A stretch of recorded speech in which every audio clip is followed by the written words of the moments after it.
تلاقي في جامعة كيمب 4 كليات أكاديمية ومركزين تعليميين. بتقدم جامعة كيمب بكالوريوس العلوم في إدارة الأعمال، وماجستير في إدارة الأعمال، ودكتوراه في مجالات الإدارة والتسويق والمحاسبة والتمويل.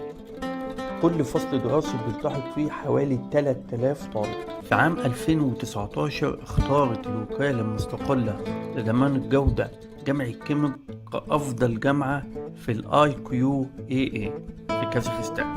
بيضم حرم الجامعة 3 مباني أكاديمية رئيسية ومكتبة ومركز رياضي. بالنسبة للمكتبة هتلاقي فيها أكبر مجموعة كيمب باللغة الإنجليزية في آسيا الوسطى، حوالي 64 ألف مجلد، بالإضافة للمجموعات الروسية والكازاخستانية حوالي 36 ألف مجلد متخصصة في الأعمال والعلوم الاجتماعية والقانون. أما عن المركز الرياضي تم افتتاحه في عام 2010